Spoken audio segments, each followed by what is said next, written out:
con la bendición de Dios y la Virgen Santísima y el apoyo del pueblo, prácticamente estamos en la Asamblea Nacional. Esto nos da una gran responsabilidad a nosotros, a mí como candidato y a los candidatos de Pachacutic, puesto que asumir un reto como ese era la Asamblea Nacional, una institución que dentro de la estructura del Estado es tan importante, es la voz viva de la democracia del Ecuador. Ir a representar a mi provincia de Loja es algo demasiadamente importante. Por eso es que nosotros hemos tomado con gran responsabilidad este reto y obviamente con el apoyo del pueblo estamos convencidos que este 9 de febrero vamos a llegar.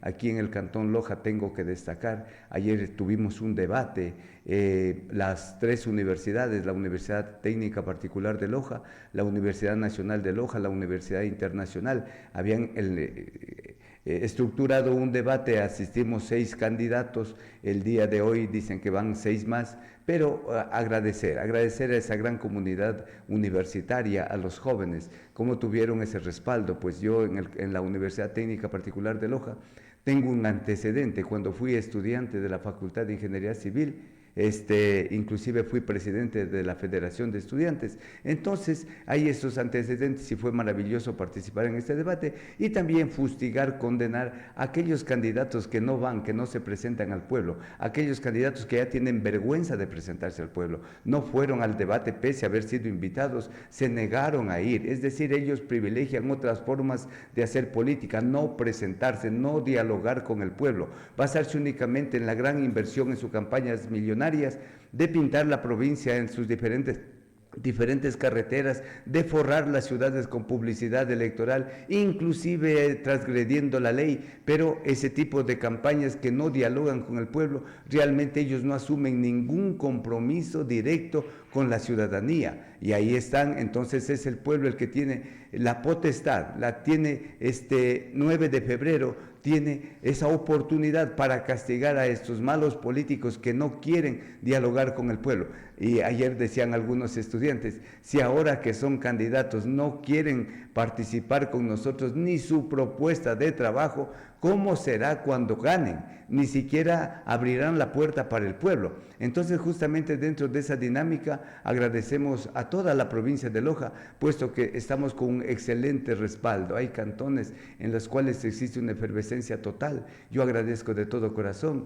y, como vuelvo a repetir, a mí me llena eso de un gran compromiso, de una gran responsabilidad para responder a la altura como se merece la provincia de Loja, mi estimado doctor. Ya, ¿y en dónde le faltó un poco más de presencia? Nos faltó en el Cantón Espíndola, pero tenemos el tiempo necesario para llegar allá. Hemos recorrido de una forma breve, pero vamos a hacer una mayor incidencia. Ahí yo al estar vinculado a la dirigencia, tenemos bastante gente que nos apoyó la vez pasada y esta vez vamos a ir a recordar, reforzar un poco más. Ya, ahí en cuanto a la logística, ¿hubo alguna dificultad?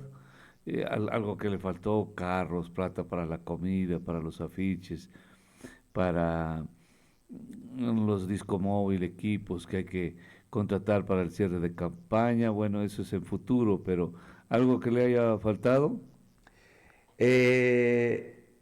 Primeramente, no me ha faltado pasión, no me ha faltado Ya eso es corazón, lo que le sobra. eso es lo que me sobra. Claro, ahora lo que le Entonces, faltó, lo otro, somos el movimiento político que para parar una candidatura provincial en los 16 cantones, 78 parroquias, siempre nos faltó todo. Siempre nos faltó todo ¿por qué? y encima de eso, porque para estar a un nivel de competitividad, por decir, 1000 pancartas de un candidato, 1000 pancartas de otro candidato, 1500 de otro candidato y nosotros poner en un cantón, Pero no poner hay, 20 pancartas, obviamente es una relación demasiadamente asimétrica, claro, una guerra desigual. desigual. Pero en cambio, ISA saca 10.000 personas a las carreteras, 15.000 las mantiene por meses, les da de comer, les paga y nadie, ningún candidato presidencial podría hacer lo que hace ISA. ¿De dónde sacan ese dinero? ¿Cómo no le va a poder dar a usted un poco de plata para la campaña?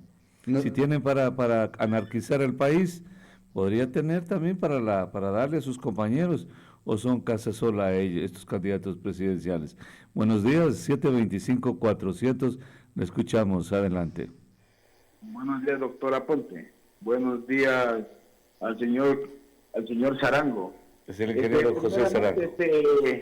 Primeramente, el día de ayer vi el debate y justamente felicitarlo al señor Sarango por la propuesta que él tiene llegada a la Asamblea y no ser un más alzamanos como ha pasado en tiempos y asambleístas que han pasado prácticamente viviendo de la política y solo han sido alzamanos. Una felicitación al señor Sarango y que para mi parecer es una persona que tiene la preparación y más que todo esa frontalidad de ir a hacer algo por la ciudad de Loja. Muchas gracias al ciudadano, muchas gracias. Justamente este tiempo de campaña ha servido para llegar a los diferentes espacios y el ciudadano que llamó seguramente vio el debate, fue propositivo, presentamos una alternativa de fiscalización seria ante la Asamblea Nacional. Es momento ya que, digo yo... ¿Qué puede ser una fiscalización seria? Porque toda fiscalización es muy seria, ahí sí no se ríe nadie cuando le cae el hacha encima, cuando no hay esa manipulación política. Fiscalizan en el municipio de Riobamba y una decena van a parar a la cárcel. Tiene que ser así, mi estimado doctor. Todo aquel que roba al Estado tiene que ir a la cárcel. Pero que roben bien, pues, si van a robar. A ver, ese no es de José Sarango, ese no es el aforismo, esa no es la conducta. Yo sé. Exactamente. Yo sé, pero no recuerda la historia, ¿no? de su ya no está en Pachacuti. No. Llegaron, utilizaron al Pachacuti, se pegaron el camisetazo de siempre, como hay muchos candidatos, inclusive aquí en nuestra provincia, van de camiseta en camiseta, no tienen principios, no tienen ideología. Ni fin tampoco. Hay una persona en la línea. Permítame, solo para no hacerle esperar y luego nos quedamos con usted. Buenos días, 725-400, lo escuchamos. Adelante. Muy buenos días. Sí, buenos días. Muy buenos días, licenciado. Al candidato a la Asamblea también felicitarlo. Realmente el día de ayer se dio el debate y realmente sí da pena con algunos candidatos a la Asamblea que no tienen la preparación académica y realmente no saben ni lo que van a ir a hacer a la Asamblea. Es muy lamentable. Ayer estuvo escuchando al señor candidato a la Asamblea de Sarango y realmente esas personas son las que tenemos que tener en la Asamblea para que nos representen. Loja, ya los lojanos estamos cansados de que solo vaya gente a alzar la mano y a buscar intereses propios, no colectivos. Es hora de que realmente ya nos represente el señor Sarango a la Asamblea y los tres restantes también, que la ciudadanía vea, analice bien el voto. No votar por los mismos de siempre, sino votar por gente realmente que vaya a la Asamblea. Muy bien, amigo. Ya, el club de llamadores, ese es el problema, que en las entrevistas no hay cómo avanzar porque todos son, ese es el problema. Y el candidato termina sin hablar nada, ellos hablan, ellos recomiendan. Avancemos, candidato. Perdóneme, amigo, pero es verdad. A mí me han recomendado que no pase llamadas ya en estas entrevistas porque se lo consumen todo el tiempo ellos. Hable usted, por favor. No, lo que decía el día de ayer, o sea, yo más bien, para que no se quede la idea en el aire, yo soy más bien del pensamiento de Juan Montalvo. ¿Qué decía Juan Montalvo decía, aquel que le roba a la nación le roba 10 veces al ciudadano ecuatoriano, porque le roba al comerciante. Bueno, él decía pintor, que le roba a todos. A todo el mundo. Entonces, aquellos que se sustraen los recursos públicos por diferentes modalidades, pero la más conocida, la que es reconocida por los mismos gobiernos de turno, es mediante la contratación pública. Y estoy hablando de esa contratación pública mega, de esa grande. Ahí está la Odebrecht. Ya los mismos personeros de Odebrecht, los representantes de Odebrecht, declararon en los juicios correspondientes cómo era el soborno que se daba dentro de la contratación pública. Estoy hablando de esa contratación porque la contratación del ingeniero, del arquitecto que sale de las universidades, que está aquí en Loja, que está en los cantones, ¿no es cierto? A veces inclusive hasta salen perdiendo. Pero esa mega contratación nos dice, las mismas estadísticas de los organismos del Estado, nos dice que por esa vía se fugan más de 6.000 millones de dólares. Entonces hay que comenzar legislando, reformando esta ley para que los controles sean antes, durante y después, y no como ahora, después de la construcción de la obra, es decir, cuando ya se han ido, cuando ya no hay nada que hacer. Cuando el hecho está consumado ya. Cuando ya han bailado en el programa de inauguración y listo, pasan 2, 3 años y esa obra ya no sirve. Entonces nosotros decimos, eso también es robar. Porque una obra que ha sido diseñada para 25, 30 años, que a los 10 años ya no sirva, le robaron al país, exacto, le robaron al ciudadano. Entonces eso ya no puede continuar, mi estimado doctor y ciudadanía en general. Y ahí tenemos nosotros que levantar la voz. Y hay otras cuestiones, mi estimado doctor. Existe un marco jurídico ecuatoriano que inclusive es muy bueno, pero que nadie se preocupe en hacerlo cumplir. Entonces aquí nosotros vemos que la clase política tradicional ha diferenciado entre provincias de primera y provincias de segunda, entre aquellas que tienen presión y aquellas que no tienen. Y obviamente Loja no ha tenido voz en los últimos tiempos, han ido para otra cosa, para cualquier cosa, para tomar las instituciones, donde ellos poner a sus coidiarios, donde tienen sueldos más de $5,000, se han estado peleando por eso, pero jamás por representar los intereses de Loja. Aquí Loja sabe de eso, o sea, no es un tema desconocido, más bien ellos fueron por sus bolsillos, por sus estómagos, pero no por los sagrados intereses de la provincia de Loja. Yo decía, ahí tenemos una ley de desarrollo fronterizo, pero es que nadie ha dicho nada, nadie ha dicho que ni siquiera sabe. Oiga, mi estimado doctor, hay unos candidatos que ni siquiera, si usted les pregunta, no sabe cuáles son los cantones fronterizos de la provincia de Loja, no sabe cuáles se encuentran en esa franja de 40 kilómetros y que les corresponde el 150% más del presupuesto. ¿Y quién ha dicho algo? Nada. Inclusive el presidente... ¿Usted puede decir cuáles son los cantones necesariamente, mi estimado echémosle la lista Zapotillo, Zapotillo, Macará, Sozoranga, Calvas, Espíndola, están en plena línea de frontera con el Perú, porque no sea cosa, digan con otro cantón. Claro, hay que aclarar. Con el Perú, claro. Exactamente. Línea fronteriza. Entonces, en plena línea de frontera, mi estimado doctor, y los cantones, porque nosotros todos los cantones, los 16 cantones, estamos interconectados. Si estos cantones sufren pobreza, subdesarrollo, arrastran a los cantones que están al lado. Dentro de eso ya está el cantón Pindales, Cantón Puyango, está el Cantón Celique, el Cantón Paltas, el Cantón Calvas, el Cantón Catamayo, el Cantón Gonzanamá, el Cantón de Saraguro, el Cantón Loja mismo. Ya no tenemos esa línea de frontera, pero como estamos interconectados, cada día nos relacionamos en el comercio, nos relacionamos en la educación, en las actividades productivas, nos relacionamos, el uno arrastra al otro, pues. Decía en Macará, aquí realmente estamos en una desolación, un problema que le echaron la culpa en los últimos tiempos, la pandemia, que Macará tuvo un problema que se radicó allá un poco la pandemia, listo, y con eso no nos levantamos. Pero la pandemia la gente dice, no nos levantamos. La pandemia no obsta para las mañoserías, ahí sí no afecta la pandemia. Y los problemas graves de dineros que llega mucho dinero, ingeniero. Bastante. Llega mucho dinero a los municipios y toda la vida se la pasan pidiendo plata y la gente les hace el juego. Vaya a ver usted los proyectos, el proyecto de agua potable de Zapotillo y el proyecto de agua potable de Catacocha. Exacto. Estamos hablando de millones, bordean los $20 millones dos cantones. Exacto. Los dos cantones se aproximan, creo, o si no ya están ahí, a $20 millones de gastos. Y no tiene resuelto el problema. Estaba literalmente abandonado. Exacto. Están con paliativos en Zapotillo, entiendo que está con paliativos por ahí. El de Catacocha está abandonado. Entonces la gente dice, necesitamos dinero. Los gobiernos no nos apoyan. Y miren ustedes.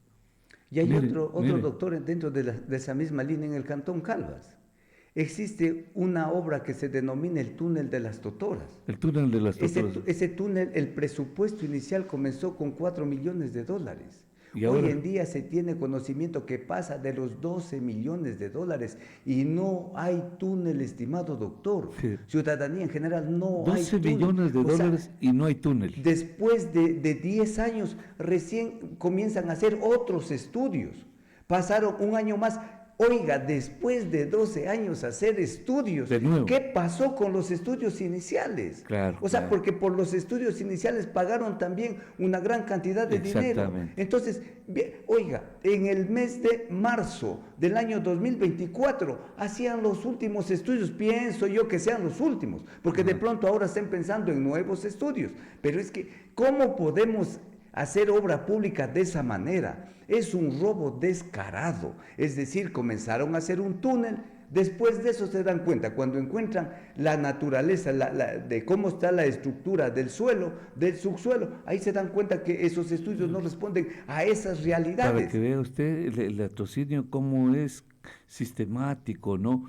Ahí hablando, cuando usted dijo, oiga, me acordé del alcalde de Calvas, que ahí también hay un problema con el camal, el mercado, la sala de... ¿Puede recordarnos eso rapidísimo? Ya cuando se tuvo, ya cuando prácticamente se iniciaba la obra, ya después de eso el Banco del Estado suspendió el crédito, no hizo más desembolsos porque el manejo fue a toda vista, no nuestra, sino del Banco del Estado, ya que no era compatible los rubros que se presentaban, las planillas que estaban presentando con lo que se estaba haciendo. Entonces, qué barbaridad, imagínense, qué barbaridad. o sea, Le el robo presentaban es cuántas descarado y a plena luz del día. De día, claro, ¿no? Y entonces, ahí, mi estimado doctor, ¿Recuerda usted cuánto era el monto de ese crédito del Banco del Estado? sobre 2 millones de dólares ahora. Inicialmente estaba en 1.700.000 por ahí, así. Ahora ya está sobre 2 millones de dólares. Le decimos al pueblo, compañero, ¿quiere intervenir? ¿Quiere intervenir aquí el compañero? Seguramente. Permítame pasar. Compañero, está en la línea. Buenos días, José Ángel, le escuchamos. Adelante. Cortó, que solo... Bueno, ese teléfono es para salir al aire. Entonces, ahí fue, ya está ahí. Buenos días. Buenos días, doctor Freddy, un gusto saludarle. Quisiera tratar un poquito respecto a lo que se dijo el día de ayer en el debate. Está ahí el candidato. Estuve yo en la Universidad Técnica. Verdaderamente, ese debate no es debate. Muchos de los candidatos no están preparados. Tampoco están preparados los jóvenes. Y hay que decirlo, yo ayer decía, la academia nos queda debiendo muchísimo. Salieron los jóvenes, ni siquiera se presentaron quiénes eran. Luego, hay un desconocimiento total por parte de los candidatos alejados de la realidad que vive la provincia. Eso por un lado. Y otro temita que gustaría ahí preguntarle al candidato ingeniero Zarango, el caso de su tierra, de Cariamanga. ¿Va a fiscalizar al alcalde Montero, por ejemplo, el caso del camal de la ciudad de Cariamanga, que le suspendieron los fondos y sin embargo me dicen, estoy investigando eso, que parte de ese anticipo se lo gastó en adquisición de maquinaria, que incluso llevó maquinaria con bombos y platillos al cantón a decir que eran con recursos del municipio? ¿Sabe de eso usted como calvense, como hijo de esta tierra, que incluso usted dice que nació en Chinchanga, de esa gran situación que vive su cantón? Un abrazo, querido ingeniero. Buenos días y gracias, compañero. Buenos días, mi estimado doctor. Documentos no tengo, porque para acceder a los documentos sobre la administración de Calvas, los concejales tuvieron que interponer ante la judicatura de Cariamanga, de Calvas, un juicio para el acceso a la información pública, porque ellos como concejales, incluida la concejal que llegó con el alcalde, tuvieron que interponer un juicio ante la judicatura de acceso a la información pública, porque no, ellos con las solicitudes que presentaban para pedir la información no les querían dar. El juez de la ciudad de Cariamanga, tengo conocimiento, terminó fallando a favor de los concejales, porque la información es pública. ¿Por qué le esconden? Y aquí va la respuesta al estimado doctor. Si a los concejales tuvieron que interponer un juicio para acceder a la información y que según tenía conocimiento, pese a eso no les entregaba la información a un ciudadano común y corriente, peormente sabiendo que es José Sarango, no nos han entregado. Entonces yo no puedo hablar de una forma concreta, objetiva, de cómo están las cifras ahí, pero no es por despreocupación. Ya, otra pregunta de un ciudadano. ¿Usted ha sido del MPD? ¿Fue del MPD? No he sido del MPD. Entonces, compañero, no, está mal formulada esa pregunta, porque al principio le dice que fue del MPD. ¿De qué organización política fue antes usted? De ninguna organización política. Solo de Pachacutic, desde que he comenzado a militar en la vida partidista. Ya. Pues bien, querido ingeniero, vamos a tener que cerrar la entrevista y leerle solo un mensaje nada más antes de retirarnos, otro mensaje que dice: buen día, ingeniero Sarango, ¿qué hacer ante el robo de tiempo laboral de servidores públicos, sabiendo que Recursos Humanos y el Ministerio de Relaciones Laborales no actúa, más bien solapan? Por eso yo digo, en todo lado que usted pincha a la bola, mi estimado doctor y ciudadanía, por todo lado brota pus. El Ecuador está en crisis, una crisis generalizada, una crisis inclusive de valores de honestidad, de transparencia, de responsabilidad. El asunto nace desde ahí, el asunto nace de un sistema educativo que en un momento determinado quitaron materias básicas elementales, como es la urbanidad, como es la ética. Entonces, cuando se ha quitado estas materias, existe ahí un vacío en el cual por desgracia, se encarnó en ciertas instituciones del Estado. Y hoy en día, ver que actos de corrupción para cierto número de gente parece que es normal. Y cuando en la práctica eso no debemos tolerar ningún acto de corrupción, ningún acto de robo. Bueno, otro mensaje dice: eso no fue debate. Lo sucedido ahí, dice, fue en la parte de un interrogatorio que puso en ridículo a algunos participantes. Preguntas que ni los mismos moderadores las saben, sino por lo que las leen. Eso no está bien.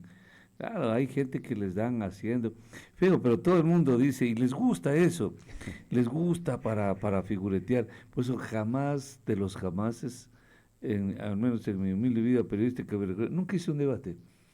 Porque cuando aprendimos y vimos que el debate sirve para que trascienda el moderador, es el que se luce. Siempre fue así, claro, que se luce. Pero encima de eso, ir a hacer un debate donde ni los moderadores saben qué preguntar, ni quiénes son, ni no saben nada, ni la misma pregunta que están haciendo, mejor me quedo callado. Pero desde ahí, desde chiquitos ya empiezan a hacer figuretes. Ese es el problema, y yo sí creo que hay que llamar la atención a ellos, para que más bien los candidatos, de repente también sabiendo este tipo de cosas, no se presenten. También ustedes tienen que dignificarse, tienen que exigir un mejor nivel, ¿no? Un mejor nivel de formación de quienes los van a fiscalizar a ustedes, los van a interrogar, los van a interpelar. Tiene que haber un mejor nivel. No puede ser que me invita todo el mundo, el perro y el gato, y allá voy. Entonces, no va, no es buen candidato porque no va. Tampoco es así. Sí, todo el mundo, mire, entonces aquí las llamadas. No pasemos las llamadas, pues somos democráticos. Ya, que no hay que votar por estos, que ya eso es una cosa que ya este rato ya no viene al caso, El asunto está consumado, decíamos ya. Este rato ya no hay marcha atrás. Ya nos queda más que evaluar el recorrido, la campaña y pedirle a la gente que le dé una mano, como lo va a hacer este rato usted, ingeniero, para despedirnos. Sí, mi estimado doctor, nosotros decimos ir a las urnas este 9 de febrero, ir con civismo y patriotismo. No podemos ir únicamente por recibir el certificado de votación y evitarnos la multa. todo lo contrario. Debemos de tener conciencia que nuestro voto significa el cambio o la destrucción de nuestra provincia. Si votamos por el cambio, ese voto será a favor de Pachacutic. Si votamos por leyes justas que generen el desarrollo de nuestra provincia, ese voto será por Pachacutic. Si votamos nosotros por una equidad territorial, si queremos una equidad territorial, ese voto será por Pachacutic. Si nosotros queremos justicia social, que se comience a vivir una economía popular y solidaria donde todos nos tomemos y empujemos a nuestra provincia hacia adelante, ese voto será por Pachacutic. Si queremos el progreso de Loja, ese voto será por Pachacutic. Y desde ese punto de vista, todos formar la gran construcción de Loja y de la patria con responsabilidad y civismo. Este 9 de febrero les pedimos el voto, su confianza para las listas 18 de Pachacutic, José Sarango a la Asamblea, Leonidas Issa a la Presidencia de la República.